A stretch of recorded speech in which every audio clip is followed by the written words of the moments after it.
Good afternoon, everybody. Thank you for tuning in today to the PB Tech and Darktrace email security virtual panel. My name is Rodney Featherstone. I'm the head of commercial at PB Tech, and I'm joined today by two magnificent panelists, Connor and Paul. Before I let them introduce themselves, I'll just go through the format of today. It starts at 12 o'clock, which is now, and we'll go for 45 minutes. We'd encourage you to be interactive through the session, ask the questions of the panel, and make sure that we cover all of your questions. We'll wrap up by 12:45. If there is any other questions after that, we'd encourage you to stay on and we can answer those questions as well. But we'll certainly give you an out at 12:45 so that you can get on with your day. So Connor, why don't you start with a quick introduction? Yeah, awesome. Thanks, Rodney. Hopefully you guys can all hear me okay. I got stuck in an airport, but we can't see you, Connor. Oh, my camera's on. Are you there? Yeah, go ahead. That's cool. better. Perfect. Awesome. Yeah, no, it's nice to be with everybody. I appreciate you guys fitting me into your busy schedule. Like Rodney said, my name is Connor Anderson. I'm the Global Vice President of Email and SaaS or Application Security, looking over our M365 and G Suite SaaS products here at Darktrace. I'm based in California, over here on the other side of the pond. But Paul, turn it over to you. Yep, thanks, Connor. My name is Paul Tochi. I'm a Darktrace email product specialist, specifically for the Americas. I'm based out of New York. My role is to support all of our different email deployments for anywhere in the AMS region, and I kind of support both internally as well as directly with customers. Fantastic. Thanks, Paul. So today we're going to be covering a few things. Firstly, I'm just going to have a little 5-minute introduction on the changes in the threat landscape at the moment. And then we're going to be moving on to a discussion around what the difference is between conventional email threat management versus AI threat management. And then Paul's going to take us through some demonstrations, some best practice, and some examples of things that you can do in the cybersecurity space that you may be not doing at the moment. So I'll start by sharing my screen and go through a few little slides that I put together, which will be very quick and painless, I promise. So look, as you'll be aware, the cybersecurity space is always one of those. It's almost like an insurance sales pitch. The world is falling. The world is falling. You need to spend heaps of money to protect yourself. And the messaging never, from my perspective at least, never really seems to change. It's like, oh, all bad things, bad things, bad things. So I just wanted to bring it back down to what's actually changed, if anything, over the last 6 to 12 months in the landscape that you need to be aware of as an IT manager or IT expert. So the things that jumped out at me, and by the way, this content comes from a Fortinet cybersecurity half-year report, which if you email me after the event today, I can send you the full report. And the things that jumped out at me is that over the last 6 months, the ransomware variants have doubled. And that's incredible. So they've gone from 5,400 variants detected by Fortinet's products to 10,666. So that's a huge growth, and that has come down to the evolution of ransomware as a service. So back in the olden days, like last year, 2 years, 3 years ago, the big vendors and the hackers used to be small people in little bedrooms or little offices around the world with a few giant country-backed hacking facilities. Now, that's the thing that's changed. So ransomware producers are becoming more of businesses that are outsourcing their product to other smaller vendors. So it's becoming a big business now, where it used to be sort of an edgy thing hidden in the dark. Now it's becoming much bigger, and we're seeing a far quicker growth in the variants of ransomware. The next thing is that the 0-day is getting worse, not better. And so, as you'll probably all be aware, a 0-day vulnerability is a vulnerability that has been identified, but there's not a patch yet available for it. So there's currently, well, at the time of writing this report, there were 72 0 days that have been discovered in the first half of this year. And what's interesting about that is that 24 of them were around memory leaks and products that are not typically computery products. They're more operational threat products, which I'll come to in a minute. But one of those vulnerabilities was the Microsoft Office diagnostics tool. And of course, that's easily accessible via email products and Office documents. The next thing is the widening, the wipers are widening their foothold. And this pictures to me a change in motivation of hackers. You know, the last couple of years, it's always been motivated by what seems to be financial gain. So they're getting into your network to try and extort money off you and make themselves rich. So the Ukraine-Russian conflict seems to have changed that slightly, or at least introduced some other motivations behind that. The 7 wipers have been significantly used over the last first half of this year. And as the sentence number 2 there says, that's an important number because it's double the past 10 years. So those are going really quick and really fast. And a wiper is something that you would use, like acid rain as the example there, to actually just kill a network. Forget about the money, don't care about the money, I just want to do damage. And so that's what we're seeing start to happen this year, and it's because of the Ukraine conflict. The other thing is that OT devices and endpoints are still irresistible targets, but you can see there from that chart that the Microsoft layer is actually quite a long way down. So OT devices like your, I've got another slide next that shows you what kinds of things they are, but they're hardware and software that help you monitor and control physical objects and physical, deployments. So when you get those cut out and go down, then it actually stops your business working. So the example on the previous slide was a German wind farm got taken down and it stopped the power in a particular county of Germany. So, you know, normally with OT products, we have historically had them on a separate network, off network, but because of technology growing and changing, now a lot of our physical devices that weren't previously connected to our network are on the network, and that's increasing the vulnerabilities in the OT space. Some examples of that, as I mentioned, is, you know, Hikvision is a standout there at the top, of course. So all your CCTV kind of things, your Rockwell automation, your Schneider, products, and all of the things that you're connecting and managing your factories and your foundry plants and all of those kinds of things. Your products that are managing your, the things that are in your business and your network. And my last slide here is the delivery mechanisms of emails over the last first half of this year. And you'll see there that HTML, JavaScript, PDFs, Microsoft Office products, Excel, etc. are still the king. So when it comes to protecting your network, you obviously need to do it. The damages are actually getting a lot worse now. And email is still the big place to stop it. So that's why we wanted to have this session today and talk about email specifically, because it's such a significant part in the email threat management. So with that, I shall stop sharing my screen, and maybe Connor, if you could jump in and take over. Absolutely. Awesome. Thank you for teeing everything up, Rodney. I will jump right in. When I kind of look at, there's 2 key stats that you'll see on this slide. The first is the 300 billion emails sent per day. With Slack and Teams messages and text messages and phone calls, all these other ways that we're communicating throughout business, emails still dominate.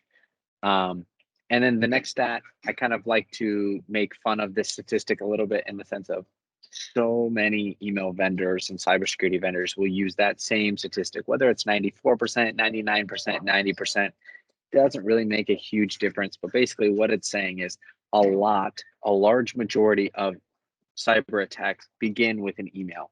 So if you take the 300 billion emails sent per day and the 94% of cyber attacks, what are the odds that those match up? And one of those 300 billion emails is malicious, whether that be spear phishing, impersonation attacks, account takeover, vendor account compromise. That's kind of why this is such a big deal and is the challenge that it is.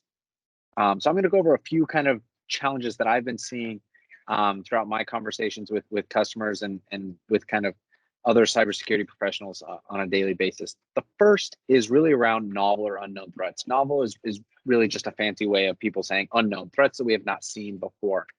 When you look at the traditional email security approach, it's very much been rules and signatures based, right? You had to write a rule that says, okay, if this domain was bad yesterday, we'll write a rule to block it so that if we get an email from that domain, it'll be blocked and our users won't receive it.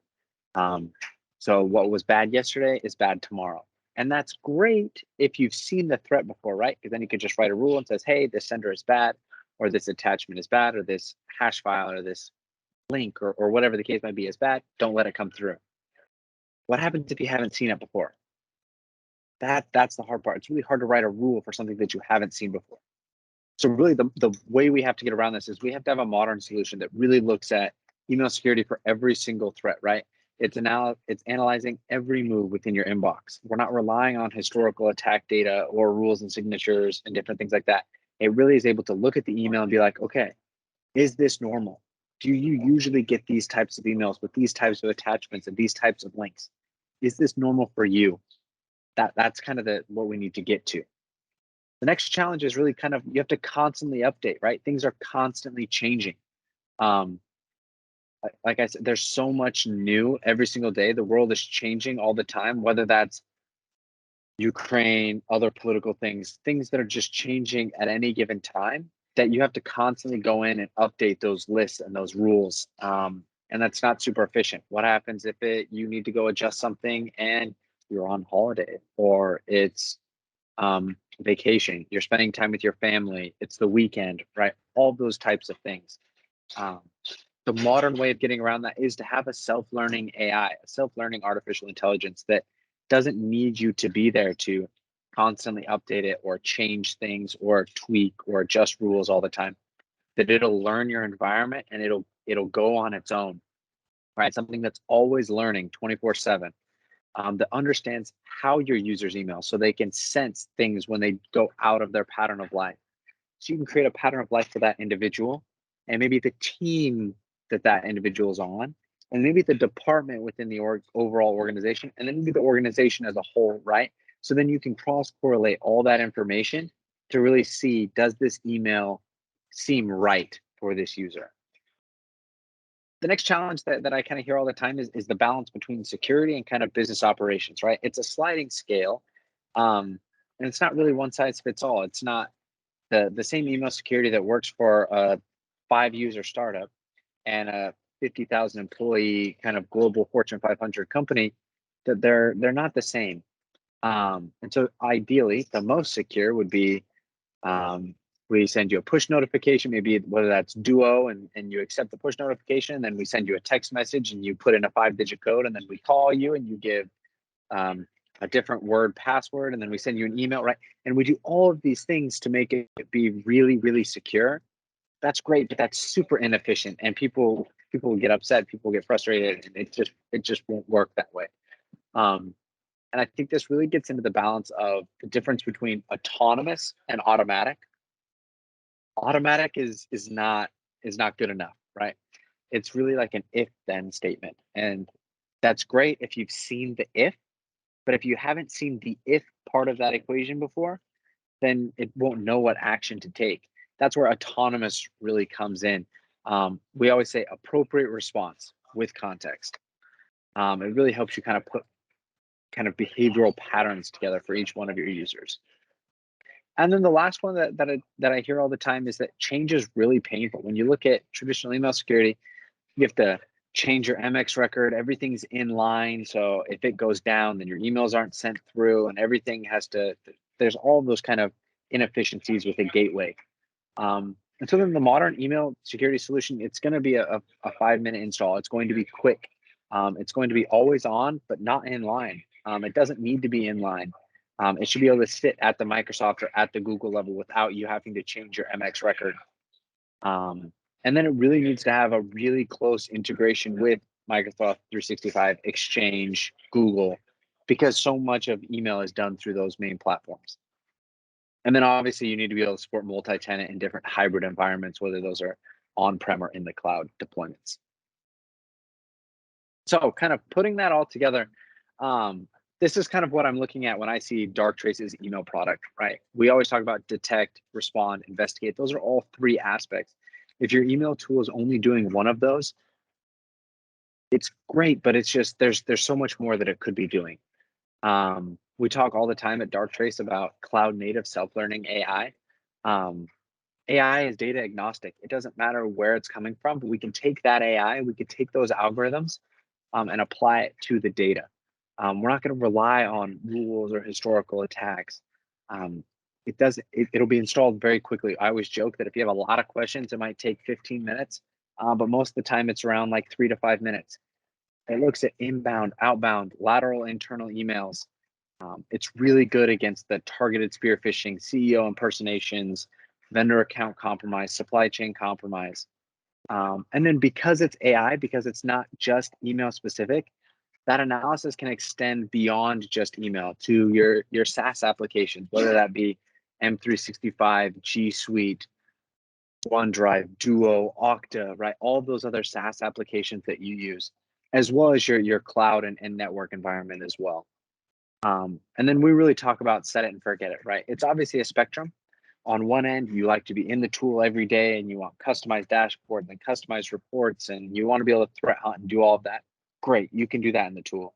But then on the other side of the spectrum, if you want a more hands-off approach, if you want to have a more set it and forget it type of tool, obviously it'll do that as well and everything in between. One thing you hear a lot in the cybersecurity space is really about the benefit of a platform, right? Instead of having a bunch of different point solutions, and you have to log in and out of 12 different tools every day, and you have your email tool, and you have your endpoint tool, and you've got your network stuff, and you've got your firewalls, and everything's very disjunct. The way I explain it is like it's like 1 + 1 = 3, because you have an email security solution and you have a SaaS security solution that are the same and on the same platform.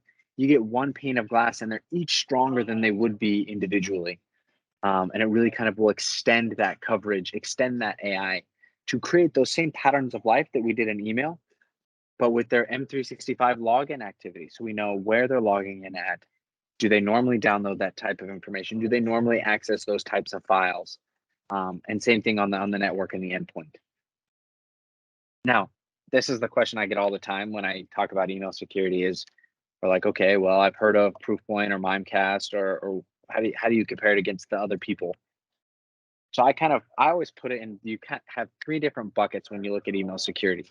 On the far left, you'll see that what I call legacy gateways or secure email gateways. That's kind of your traditional approach, right? That's going to be your rules and signatures based approach that's been around since the early 90s. Those are your big players, your Proofpoints, your Mimecasts, and that's great in the sense of they have large customer bases. So they've been able to see a lot of that 300 billion emails, right? So if there's a threat out there, they've probably seen it and they can adjust their rules and signatures and help you adjust your rules. And everything's fine and dandy. Now, if we haven't seen it before, that's where this kind of bucket's going to struggle. Now, the machine learning, that's middle bucket, this machine learning historical database analysis bucket. Sometimes you'll hear these vendors throw around the word AI, but really it's based on historical attack data. So the way I explain this is with a very corny American joke. Let's say we have our machine here and we're going to train this machine to tell us what a hot dog is. Again, very weird, but just go with it. We're going to show it what a hot dog is. So we're going to send it hundreds of thousands of pictures of a hot dog so that it knows what a hot dog looks like. We'll send it a hot dog on the ground, a hot dog on the grill, with a bun, without a bun, with ketchup, without ketchup, right? All these different pictures of a hot dog. And that's great. Now let's say we put it into action. It sees a picture of a hot dog, yes or no, good. Showed a picture of a hot dog, yes or no, good. What happens when it sees something that is not a hot dog, that it hasn't seen before, like a hamburger? Will it know what to do? Maybe. Now let's try it even harder. What if we show it something like a corn dog or a chili cheese dog, right? You could argue that that is a hot dog and you'd be right. And you could argue that it's not a hot dog and you'd also be right. And so that's where you get the false positives and the misses, right? You hear those terms all the time in email security. It's like, well, what's your false positive rate, or how many misses do you have, or different things like that. And this, because of this bucket, is where you really see a lot of that space. And then obviously on the right in that third bucket, I think that's your modern solution. That's going to be your self-learning AI. That's not going to rely on rules and signatures. It's always learning on the job, and it has the ability to respond autonomously. I think that's really important, to be able to kind of augment your human teams.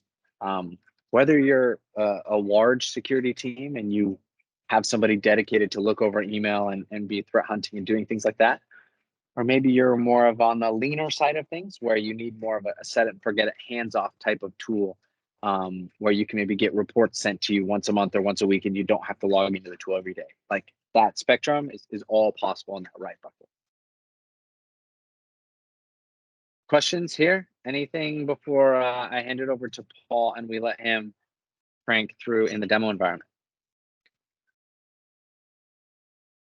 Rodney, I see your lips moving, but I think you're on mute.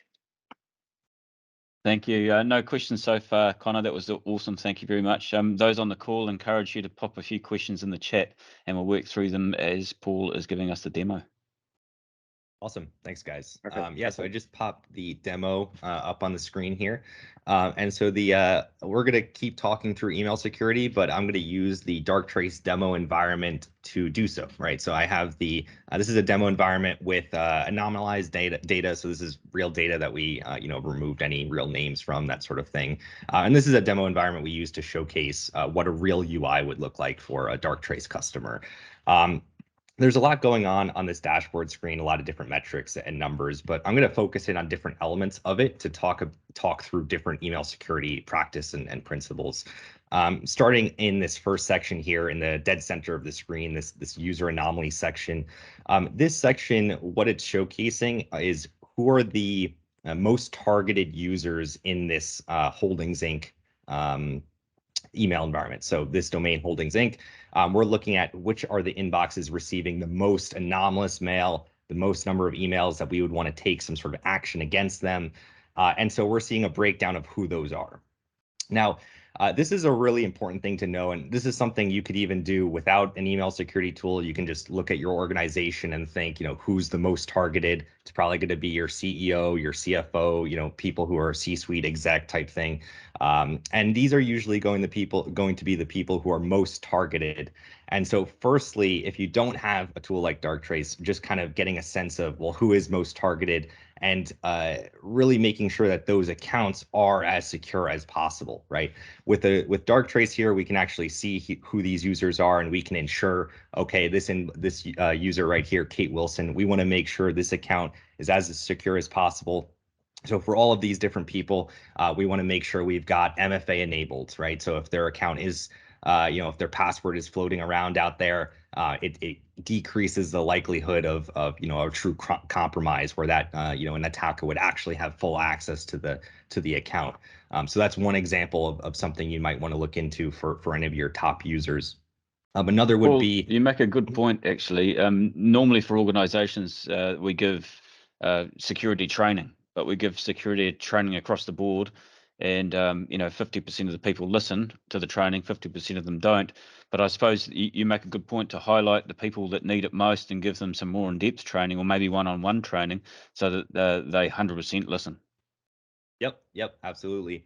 It only takes one of these people for their account to be compromised to cause huge damages to the organization. And that's even more so if we're talking about, let's say, Kate Wilson, in this case, as the CEO, right? Obviously, that's going to be devastating. So having some sort of specialized approach to cybersecurity trading for these users is definitely, something to emphasize. Another point on that is data access. So let's say Kate Wilson's account is compromised. If she's the CEO, that's going to be really bad. What would be a good way of making that even worse? Let's say Kate is also a admin user in the Exchange environment, or let's say Kate has access to every file in SharePoint, OneDrive, right? Now we've just made a situation that's already bad even worse. So not just in terms of making that account as secure as possible with something like MFA, but also thinking about, the permissions and access that those accounts have and making sure it's as limited as possible. Another thing to kind of look at on the screen here is actually the adjacent section, this data loss section. So what we're showcasing here is Darktrace is looking at outbound mail, and we're trying to identify the emails that look like potential DLP situations. So an email where one of your employees is sending data out of the organization to one of their personal email accounts, or maybe they're sending it to a sender who they don't talk to very often or at all, that sort of thing. And that's sort of the flip side of the section we were just talking about, which is more of the inbound mail. Here we're looking at outbound mail. And this raises the question of any policies that you might have in place in regards to, how should your employees be treating the data they have access to? Is it all right for them to, send some sort of invoice they're working on to their personal Gmail address, right? Having policies in place, at least so that your employees know they should or shouldn't be doing this thing, is a great starting point. An even better point is having a tool like Darktrace, where you actually have the ability to see if there's any of those potential incidents and then have a chance at remediating it. So in this case, Liam McDougall would be a user who sent 10 emails out, which contain some sort of attachment on them. So in this case, you'd actually be able to use Darktrace to see what those emails are, see what the attachments were, and then determine, should this have been going out of the company? If not, what do we need to do to, ensure it doesn't happen again? Can we talk to this user? That sort of thing. So another kind of point on email security there. Now, the next thing to talk about will be actions, right? So those were kind of more vague or general points on email security, but ultimately, when an email's coming in, you want to take some sort of action on emails that are bad. And so we have this top action section here, which actually shows the Darktrace actions, so the actions we're taking on Mailflow. We have a lot, right? The actions are not so much what differentiates the different email security products.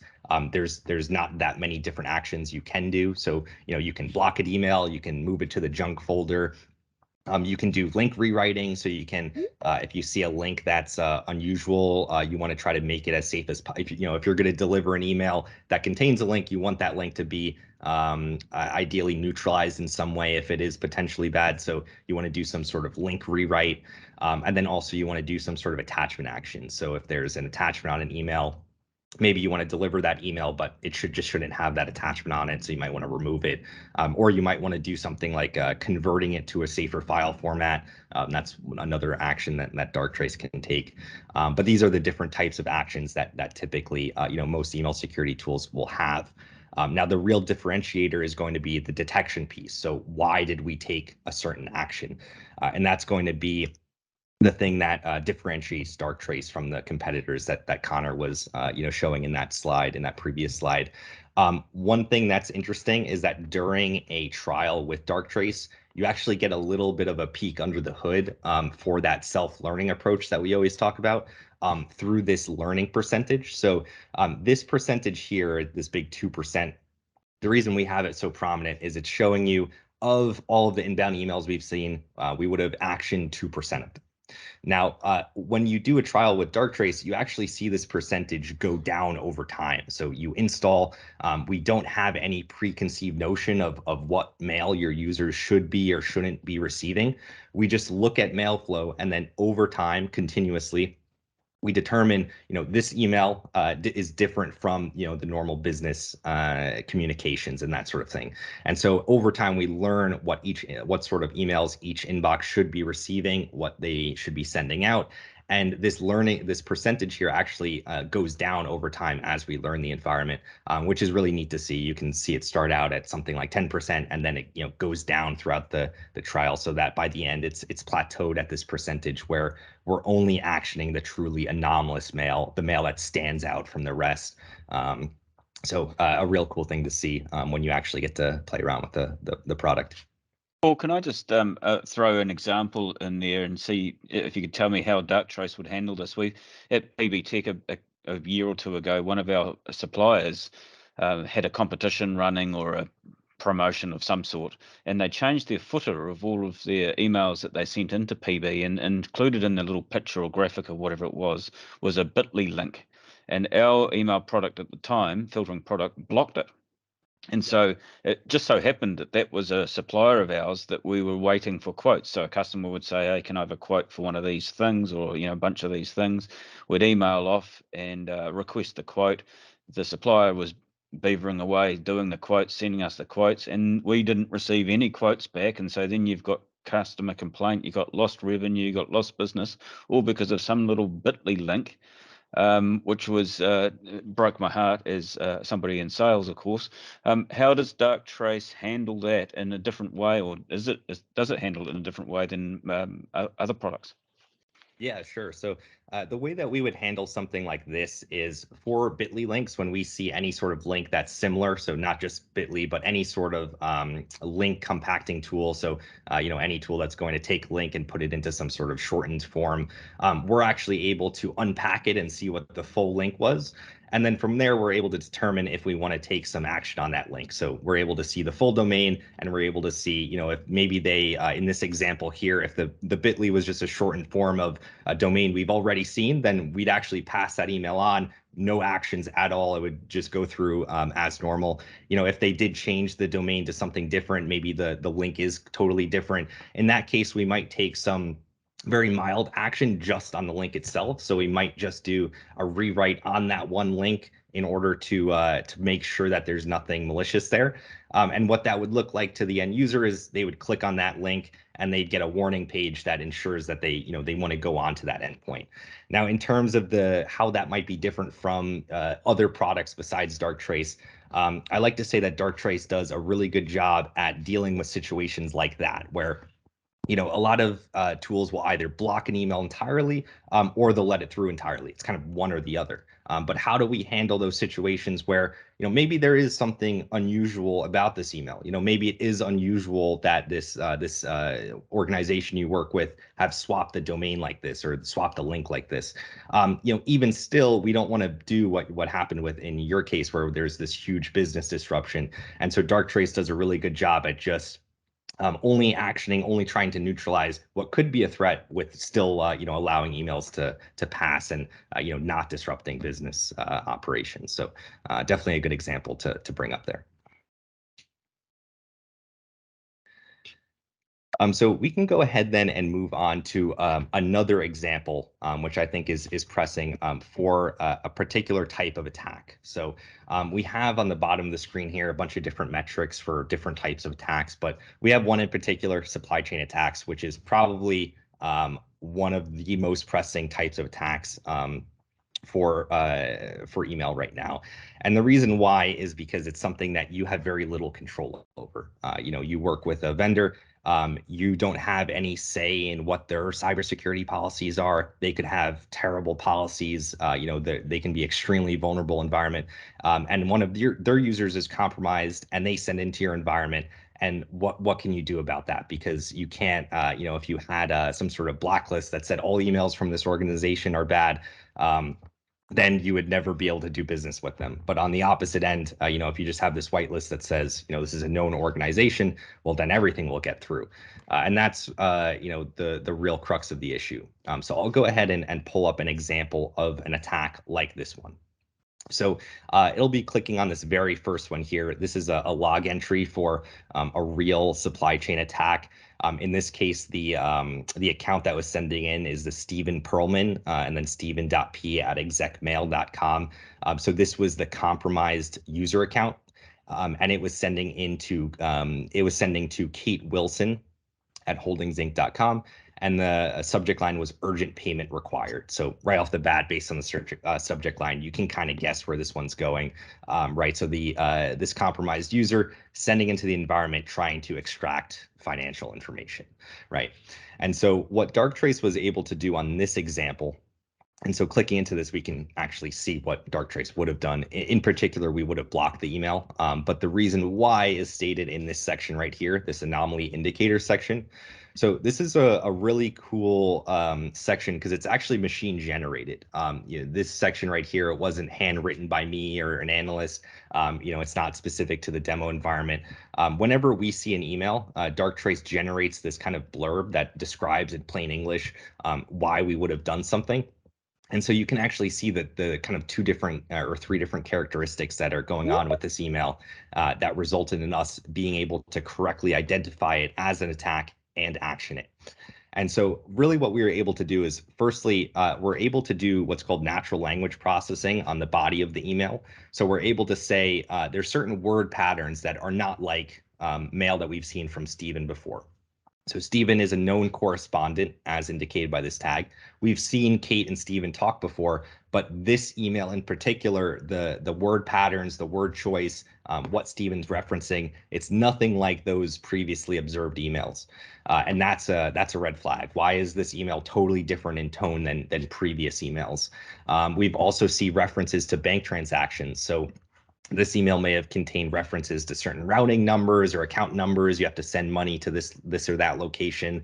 Not this example, but in other examples I've seen references to like cryptocurrency, some sort of cryptocurrency wallet. You have to send money to this location.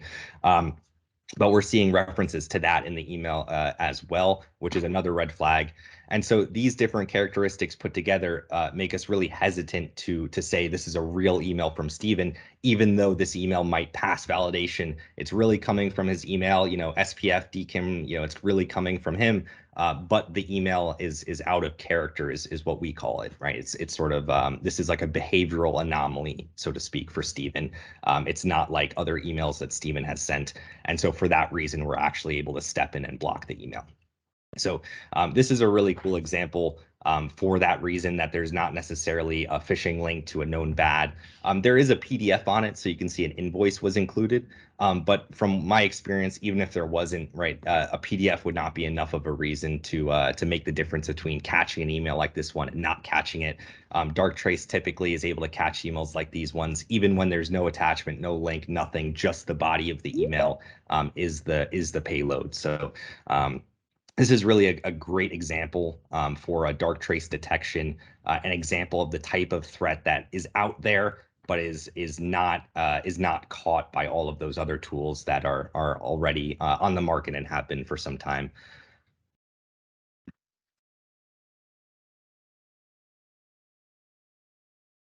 Thanks, Paul. That's great. Why don't we pop on through now and show the report that we can generate for a customer should they choose to want to use Darktrace to analyze the security profile as it is at the moment. Is now a good time for that? Yeah, let's go ahead. So we worked through that example. That was the main one that I really wanted to showcase, but we'll go ahead and pull up. This is a report we can generate. So this is, we call it an executive threat report. So, everything we were looking at, that's sort of the UI. That's where an IT person might be involved in logging into that portal, kind of managing it. But when you want to create a report for someone who might not be as technical, or you want to just have some sort of report sent to you on a weekly or monthly basis to get a sense of everything that's going on over that week or over that month, this generated report is really where to go and the feature to use. So this one is actually a anonymized report from a real customer. And so we can click through this to kind of see what this report might look like. This can be automatically sent to a certain address, so you don't have to log into the UI to build it. We can automatically send it on some basis. Or if you do want to just manually do it, you can also do that as well. And so we'll show some high level information like a deployment summary. So this is just going to show you, how much mail flow have we been seeing over this period of time. We'll see some information on what were the top actions we took. So for example, for this customer, you can see we did the move to junk action and the lock link action most frequently. So typically, if we see some sort of spam email, we might move it to the junk. If we see a link that might be unusual, we'll do that lock link, which is a rewrite to ensure that the user has a warning splash page before they go on to that endpoint, just to ensure that they know where they're going to. But you can see the full breakdown of the actions on this section. And then you can see these kind of graphs over time. So week to week, right? So this was a report I generated for a month. Week to week, what were we seeing in terms of the hold message? So how many emails were we blocking for each week? You can see there was a spike in week 4. So if you went through the logs, you can maybe see, oh, we came under attack on week 4. There was maybe an attacker launched like a phishing as a service campaign against my domain. And so we had this bulk influx of fake voice messages or fake faxes and that sort of thing. You could look through the UI to see what it was, but you can see there was this kind of spike in week 4 for an additional number of emails that we were blocking. So you can see this breakdown for each type of action. So this is the junk action there. And then you can also see graphs over time comparing month to month. So you can say, last month versus this month, or you could say the lock link or versus the double lock link. How many times were we performing each of those actions? So you can see that in these graphs. And this section is actually the user anomaly section that we saw on the dashboard. So that section, you don't have to log into the UI to see it. And we already talked through the importance of that section. But you can actually get that generated for you. The black bars here would be where the usernames would be, so you can see who was most attacked during this month that the report was generated. Conversely, you could see who was the worst offender of the data loss models, so who was sending the most out of the environment during that time.